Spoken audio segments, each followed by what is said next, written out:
What's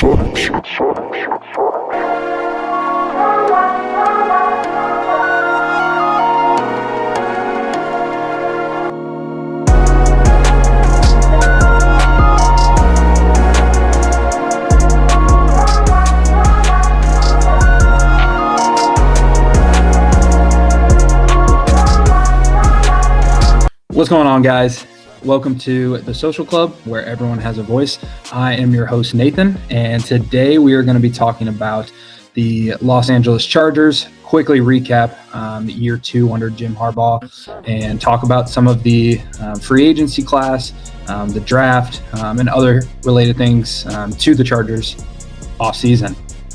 To kick it off, obviously, year 2 of Jim Harbaugh kind of felt like year 1. 11-6, make the playoffs and get knocked out first round. A lot of that due to our offensive line struggles 2 years ago. A lot of it had to do with the lack of weapons that Justin Herbert had as well. Obviously, we helped him out a little bit from that standpoint with drafting Amari and Hampton. Obviously, 2 years ago with Alt and McConkey. And even in the previous draft, we tried to get him some help. We drafted 2 receivers with Trey Harris and KLS, which I was very impressed with how Trey Harris looks. I think he can be a true number 2 in this league, and a very effective one as well. The little bit of flashes that he showed this year, and the more targets and the more he was involved in our offense, the better he got. So really excited to see what he does going into next year. Obviously, with Ladd and Quentin Johnston, I think he's going to be looked at more as the wide receiver 3. I think even if we do bring Keenan Allen back, I still think Trey Harris gets more production than Keenan until it comes down to third down, because, third and Keenan is a real thing. But let's talk about some of the struggles that the Chargers had last year and what they're looking to improve on going into 2026, 2027 season. Obviously, as most people know, the interior offensive line has been a big struggle. And to be honest, most of Herbert's career, especially since Corey Linsley had to medically retire. But the upside, the good part of our O-line were our tackles. Rashawn Slater's been an all-pro, multi-time Pro Bowler, and has been a Pro Bowler every season that he has played a full season. And then Alt, which I love Rashawn Slater, but I truly think that Joe Alt is even better. I know that's not necessarily a popular opinion, and a lot of it has to do with just his frame. He's taller, he's longer, has better reach, but nonetheless, having 2 franchise tackles is something that not a lot of teams have the luxury of. But obviously, before the season last year, Rashawn Slater goes down with the knee injury and misses the entire season, which wasn't as much as I want to say. It's not as big of an issue as most teams would have, because Alt is such a good tackle as well, and moving him over to left tackle where he played in college seemed to be a pretty easy transition. That leaves you to put a Trey Pipkins, a Bobby Hart, Jamari Salyer in at right tackle, where Alt would have played if Slater played. And as most people found out, that just didn't work.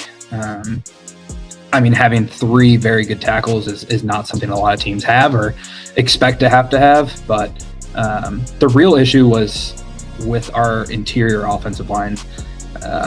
Bradley Bozeman at center, Zion Johnson at left guard, and then the right guard position that seemed to have a different body at every single game. I don't hate Zion Johnson at left guard as much as Chargers Twitter and some other people do. I think, one, he stays healthy a lot more than most of our linemen did. I believe he played all 17 games last year. He is not the greatest pass blocker of all time, but I do like Zion Johnson in the run game. He is very good at helping on double teams, which when you have Slater or Alt next to you, obviously makes it a little bit easier. But the real issue was center and right guard. Bradley Bozeman has recently retired, which wish him all the best. Playing 8 years in the NFL is not something to take lightly. That's pretty impressive, and not a lot of players make it that far, but his time was up. I truly believe he was obviously the worst center in the league. I think he was ranked 44th center, and there's 32 teams. Like, that should never be the case. But right guard is a position that we've struggled with in Justin Herbert's entire career. Pipkins moves from right tackle to right guard, back to right tackle, back to right guard. You bring in Mekhi Becton, who was coming off a Super Bowl with the Eagles. I think how good people thought Becton was had a lot to do with how good that Eagles O-line was 2 years ago.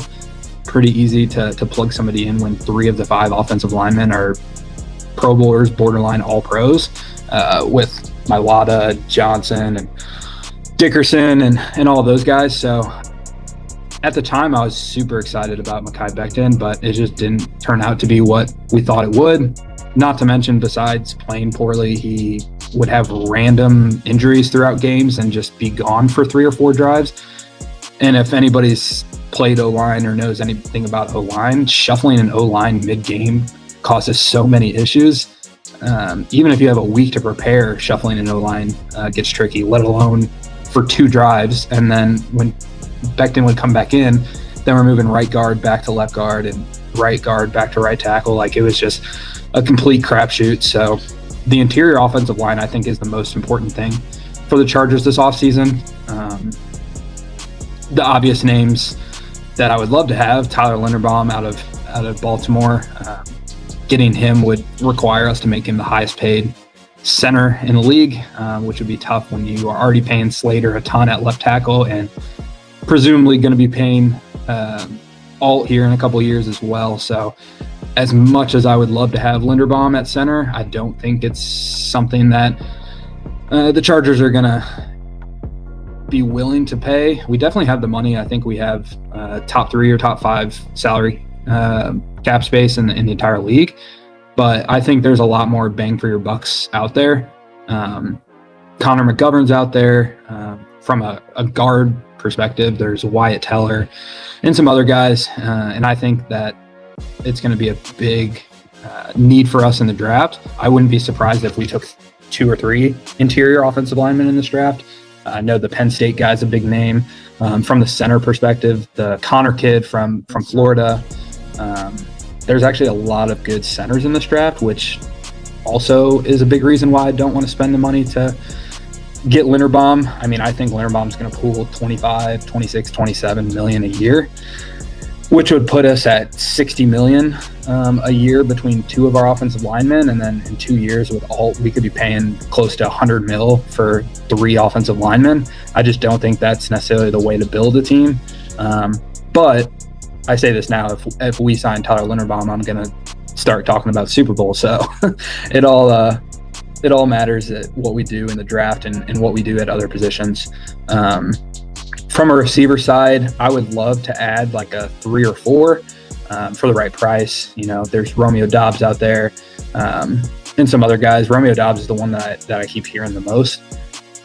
As long as we're not paying a wide receiver 3 like 10 or 12 million, I'm fine with it, because we have so many young guys between Ladd, Johnston, Trey Harris, KLS. They're all on their rookie deals, and I think we need to take advantage of that.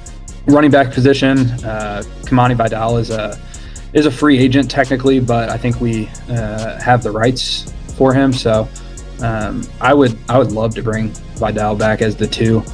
He really showed some flashes last year while Hampton was hurt. I like him, and it's the running back market is so weird. Obviously, ETN's a free agent.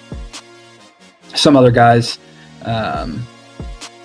we see like David Montgomery going for 5th round picks. Like, if you need a solid backup running back or even a solid starter, it doesn't take a lot of assets to get that, let alone the amount of running backs taken on day 3 in the NFL draft that produce first year.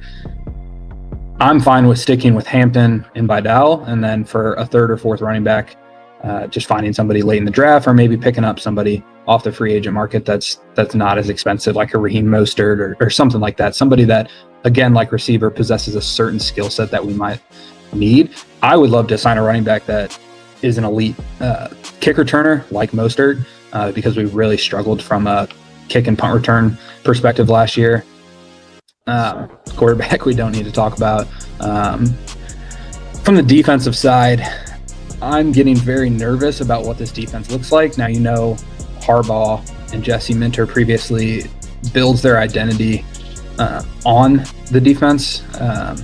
And we've had a top 5, but top 10 defense the last 2 years from a points given up perspective and a yards perspective. And last year we saw an uptick in turnover rate as well. So we got some young guys on the outside with Cam Hart, Terheeb Still. Obviously, you got Derwin on the back end. Trading away Alohi Gilman certainly wasn't ideal, but what we got for him, which I'll get into later with the Dope Ape, I loved that trade. But the interior, just like offensive line, our interior defensive line struggled a little bit last year. Now we re-signed Tier Tart, which I love, and I wish we would have done the year prior with Poona Ford. But and everybody saw how good Poona Ford was for the Rams this year. But I think we need to do a lot of investing in the interior defensive line. I know Deshaun Hand's a free agent. Otito Ogbonna, I always say his name wrong. He's a free agent as well. But I think D-tackle is going to be a big need for us in the draft as well. Truly interior offensive line, interior defensive line in the draft. And then from there, get some guys that we think can be plug and place at whether it be receiver or corner, linebacker, stuff like that. People that possess some skill that can really make a difference on defense. Now, obviously losing Jesse Minter is not ideal. I was really hoping that he would stick with us for one more year. I mean, he could have left last year, to be honest. What he did and turned around our defense from the Brandon Staley era was incredible. I am very, very worried that we are going to lose both Owe and Khalil Mack. Khalil Mack, obviously, future first ballot Hall of Famer.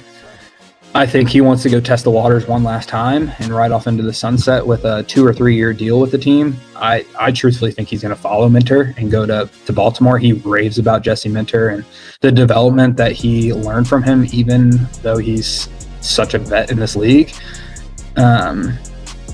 Owe was such a surprise last year. Obviously, a guy that flashed very early for Baltimore and then had a season or two that might not have been as impressive as Baltimore would have thought.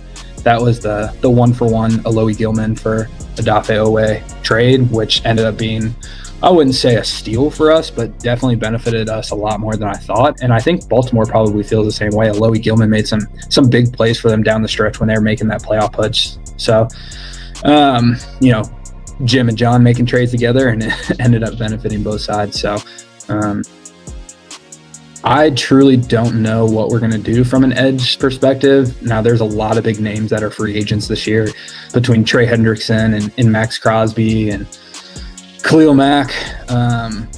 I don't think we're going to pay for any of those big names. I think if we did have a chance at any of those, it would be Trey Hendrickson. Whenever he was leaving the Saints for the Bengals a couple years back, we were one of the bigger suitors for that too. So I would love Trey Hendrickson for the right price. I would hate to give away Mack, and then I think we were paying Mack $25 a year. Give away Mack for $25 and bring in Trey Hendrickson for the same price. That while Trey Hendrickson's a little younger, I think it would be a lot easier to just keep Mack than do that. So we'll see what we do from that. I don't necessarily know some of the lower names on the free agent market from the edge perspective, but I assume we'll sign some sort of guy to the $10 to $15 million range that may have shown some flashes. And we need somebody to complement the other side of Thule, which brings me to my next point. The growth that Thule has shown since being drafted 3 years ago. He's gone up in sacks every year. He's gone up in TFLs every single year. I believe last year he was 5th or 6th in sacks in the league. One of the most underrated defensive players in the league. I feel like if you ask random people off the street, they don't even know who Tuli Pelota is. But I love what I've seen from him. I think he truly can be a 15-sack guy if somebody is complimenting him on the other side, like a Khalil Mack. So really interested to see if we try to sign a couple free agents or we try to load up from the edge position from the draft side. But the front seven is definitely something we need to shore up, because I think we're fine from a starting corner perspective. Safety's fine. You know, we had some young guys that shined last year with Mickens, Cam Hart really came into his own, and Terheap's still another guy that I think is extremely underrated. So, and some guys we brought in too really played well. Benjamin St. Cajuice, Unk, aka Tony Jefferson. I don't see a world where we don't re-sign him. He loves being in LA. He's from California. He also loved playing for Jesse Minter and also used to be a Raven. So I wouldn't be surprised if he followed Minter back to Baltimore, where he once played and once was in the front office before he came back to the NFL.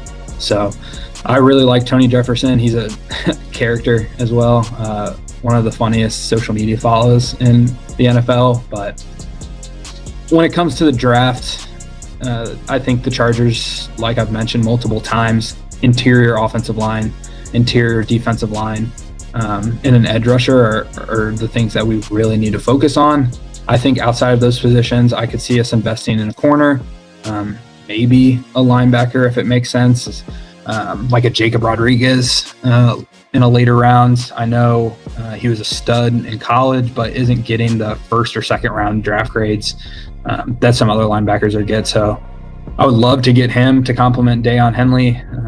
Denzel Perryman is a free agent as well. I think we can bring him back on a cheap deal.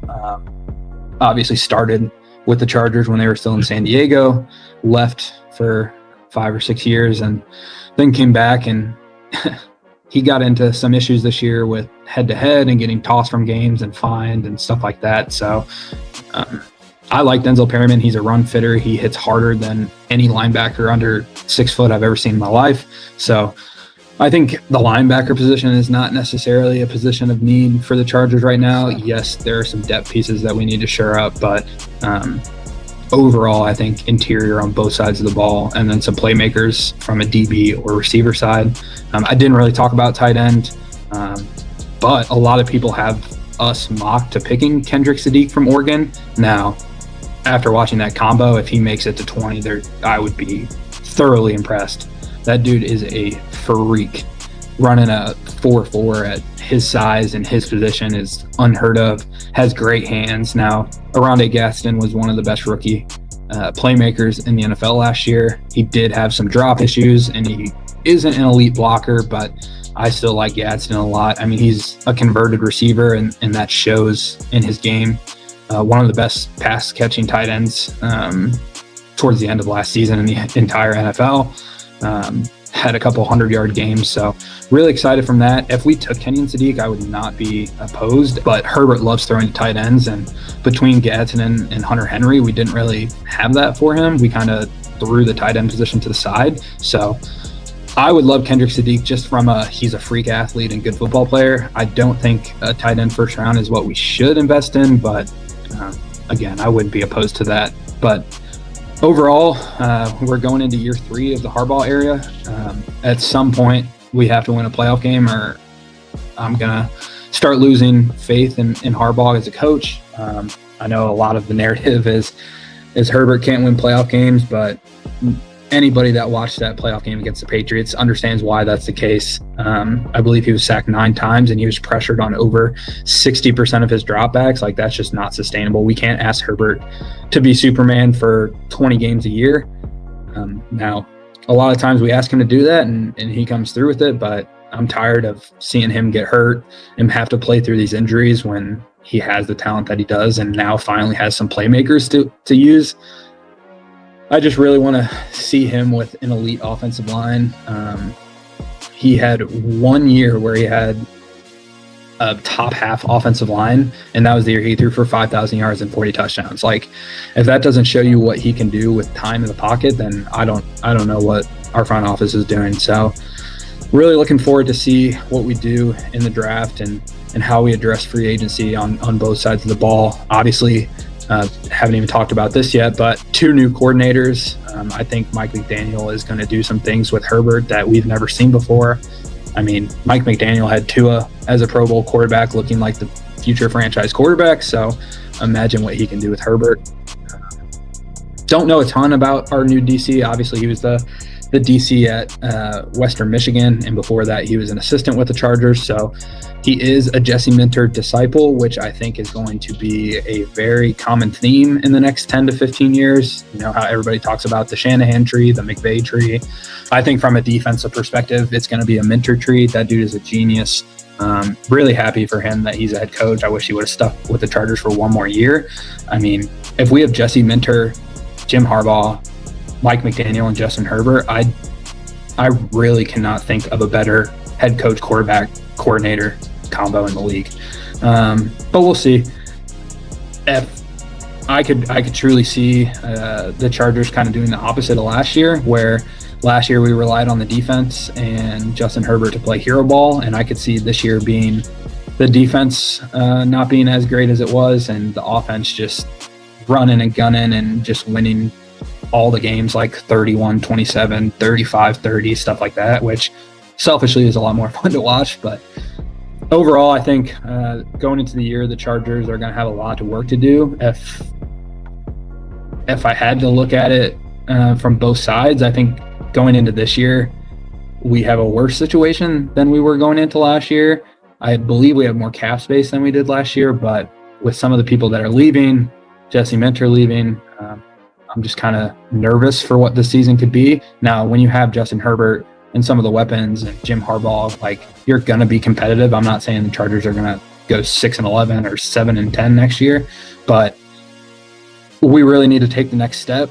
Going 10-7, 11-6 just isn't going to cut it anymore. Really frustrating that last year we didn't have to deal with Lamar, Mahomes, or Burrow in the playoffs, and we took zero advantage of it. So curious to see what we do if we invest in the O-line from a free agency perspective, or if we invest in that from a draft perspective.